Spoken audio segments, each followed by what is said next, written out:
ایک ایسا عظیم و شان درخت جس کی جڑیں چھٹے آسمان میں اور پھیلاؤ ساتویں آسمان میں ہے، جس سے آگے جانے کی کسی کو اجازت نہیں۔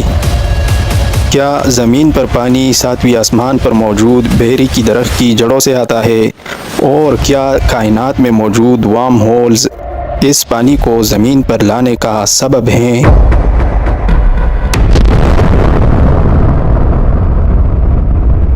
سدرۃ المنتہا کا ذکر واقعہ معراج کے اندر ہوا ہے۔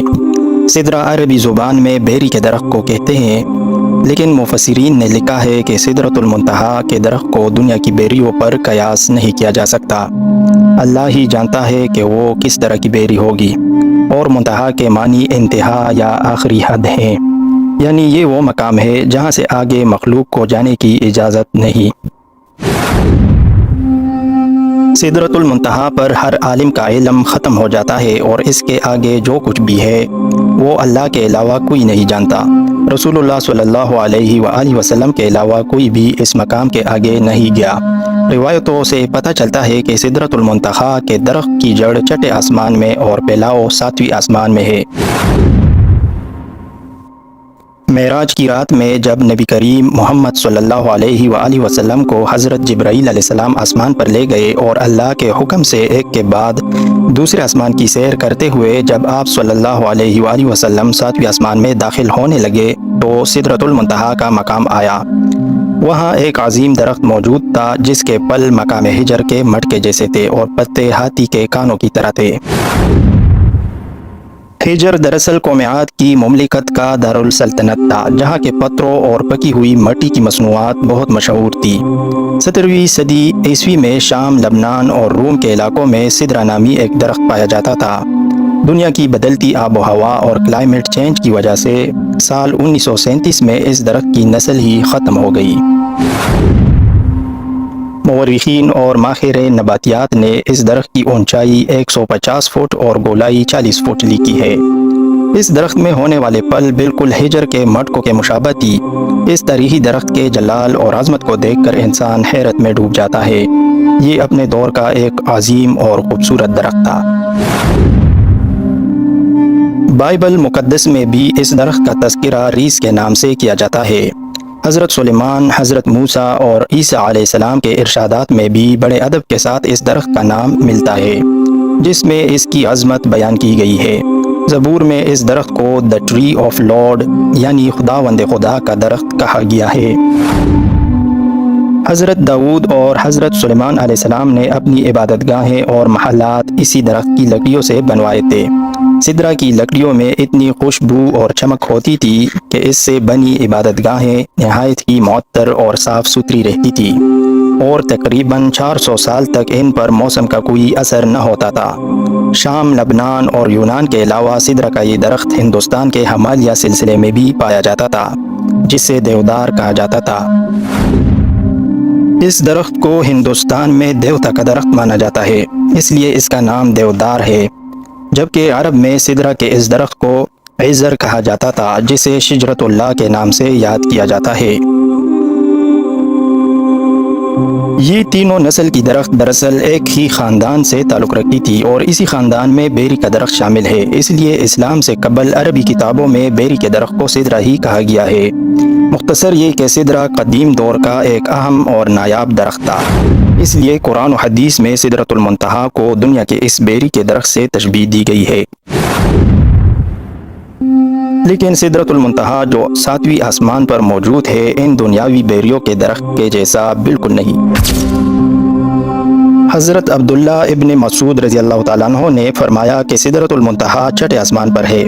زمین سے اوپر جانے والی چیزیں سدرہ پر آ کر رک جاتی ہیں اور انہیں فرشتوں کے ذریعے وصول کیا جاتا ہے، اور اس طرح اوپر سے نیچے آنے والی چیزیں اس طرح آ کر رک جاتی ہیں، پھر انہیں نیچے سے موصول کیا جاتا ہے۔ مفسرین نے لکھا ہے کہ سدرۃ المنتہا کے قریب ہی جنت المأویٰ ہے۔ یہ جنت کا اعلیٰ ترین مقام ہے، اور جہاں قیامت سے پہلے شہیدوں کی روحوں کو ٹھہرایا جاتا ہے۔ سدرۃ المنتہا کے متعلق روایتوں میں آتا ہے کہ اس کے ہر پتے پر فرشتہ کھڑا ہے جو اللہ کی تسبیح میں مشغول ہے، اور اس کی شاخوں اور پتوں پر سبز رنگ کے پرندوں کا جھنڈ بیٹھتا ہے۔ بعض علماء نے لکھا ہے کہ وہ سبز رنگ کے پرندے دراصل انبیاء علیہ السلام اور اولیاء کرام کی روحیں ہیں۔ سدرۃ المنتہا ایسا درخت ہے جس کے تنے کی چوڑائی 72 سال کے سفر کے برابر ہے، جبکہ بہترین سوار اس کے شاخوں کے سائے میں قریب 100 سالوں تک سفر کر سکتا ہے۔ نبی کریم صلی اللہ علیہ وآلہ وسلم نے فرمایا کہ اس درخت کے جڑ سے 2 ظاہری نہریں نکلتی ہیں اور اسی طرح اس کے تنوں سے 2 باطنی نہریں بھی نکلتی ہیں۔ آپ نے معراج کی رات ان نہروں کو دیکھا تو جبرائیل امین علیہ السلام سے دریافت کیا کہ اے جبرائیل، یہ باطنی اور ظاہری نہریں کیا ہیں؟ اس پر جبرائیل علیہ السلام نے فرمایا کہ باطنی نہریں جنت میں جاتی ہیں اور ظاہری نہریں دنیا میں گرتی ہیں، جو دریائے نیل اور دریائے فرات ہیں۔ شمالی افریقہ میں بہنے والا دریائے نیل دراصل یونانی لفظ نیولس سے نکلا ہے، جس کے معنی وادی کے ہیں۔ یہ دنیا کا سب سے لمبا دریا ہے جس کی لمبائی 6000 کلومیٹر سے بھی زیادہ ہے۔ دریائے نیل مصر کی سرزمین سے گزرتا ہے اور وہاں کے باشندوں اور زراعت کے لیے اہم مقام رکھتا ہے۔ مصر وہی سرزمین ہے جہاں حضرت یوسف اور حضرت موسیٰ علیہ السلام جیسے جلیل القدر نبیوں نے اپنی زندگی کا ایک بڑا حصہ گزارا ہے۔ اگر دریائے فرات کی بات کریں تو یہ 2780 کلومیٹر لمبا دریا عراق اور مشرقی ترکی کے علاقوں میں بہتا ہے۔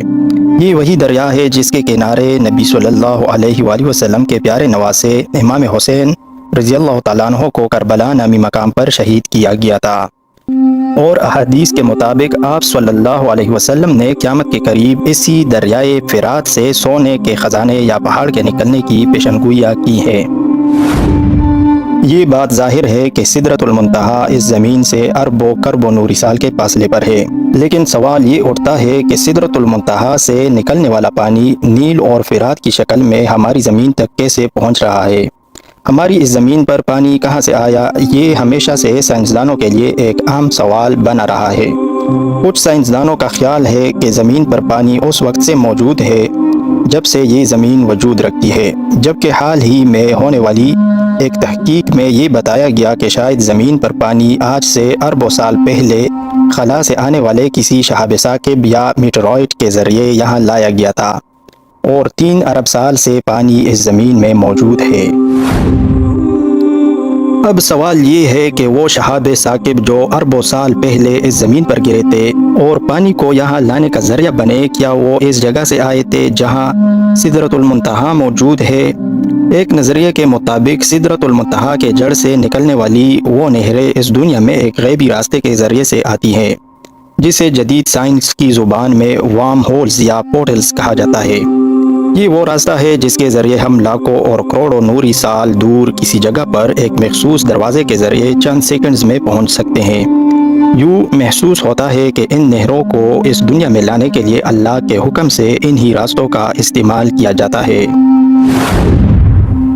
قرآن مجید میں ایک سورہ المعارج کے نام سے موجود ہے، جس کے معنی سیڑھیاں یا آسمان پر جانے کا راستہ ہے، یعنی ایسے راستے جو اس زمین کو کسی اور ہی دنیا کے ساتھ کنیکٹ کر رہی ہو۔ جیسا کہ اللہ نے سورہ معارج میں فرمایا، اللہ کی طرف سے ایسے راستے جنہیں فرشتے اور روحیں استعمال کرتی ہیں تاکہ وہ اوپر کی طرف چڑھ سکے۔